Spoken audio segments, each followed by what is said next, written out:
இங்க பாருங்க, இந்த மாதிரி டாட் டாட்டா கருப்பு கருப்பா இருந்துச்சுன்னா நான் நிறைய வீடியோ என்னோட உள்ள போய் பாருங்க, அதை கீழே போயிருக்கலாம், நீங்க பாத்துருக்க மாட்டேங்க. வணக்கம், பூச்சவங்க சித்த வைத்திரி பேசுறேன். இங்க பாருங்க, நான் நிறைய வீடியோ போட்டிருக்கிறேன். இந்த மாதிரி பாருங்க, முதுகு பாத்தீங்கன்னா கிட்ட கொண்டு வாங்க. இங்க பாருங்க, இந்த மாதிரி டாட் டாட்டா கருப்பு கருப்பா இருந்துச்சுன்னா நான் நிறைய வீடியோ என்னோட உள்ள போய் பாருங்க, அதை கீழே போயிருக்கலாம், நீங்க பாத்துருக்க மாட்டேங்க. இந்த மாதிரி உங்களுக்கு ஆரம்பத்துல ரொம்ப அழிக்கிறீங்களா? ஆமா, இந்த மாதிரி அரிச்சு இந்த மாதிரி சொரியக்குள்ள உங்களுக்கு கருப்பு கருப்பா புள்ளி புள்ளியா இப்படி வந்துச்சுன்னா தெரிஞ்சுக்கிங்க. உங்களோட பாருங்க, கால் பகுதியெல்லாம் பாருங்க, இங்க பாருங்க, கால் பகுதியெல்லாம் இப்படியா இருக்குது. இங்க பாருங்க, இந்த காலெல்லாம் பாருங்க, சரிங்களா? சோ இந்த மாதிரி இருந்தா தெரிஞ்சுக்க, உங்க கிட்னி வந்து பாதிச்சுட்டு இருக்குது அப்படின்னு தெரிஞ்சுங்க. பாதிச்சுட்டு இருக்குதுதான், சரிங்களா? லேசா ஒரு 3-4 பொட்டு வரும் பாருங்க, சரிங்களா? அரிப்பு ரொம்ப வரும்.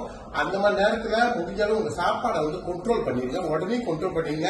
அப்படி உங்களுக்கு தெரியல, நீங்க எங்களுக்கு கால் பண்ணலாம், நாங்க உடனே உங்களுக்கு சாப்பாடு கண்ட்ரோல். அப்பனா நீங்க சாப்பாடு கண்ட்ரோல் பண்ணவே நல்லா ஆயிடும்.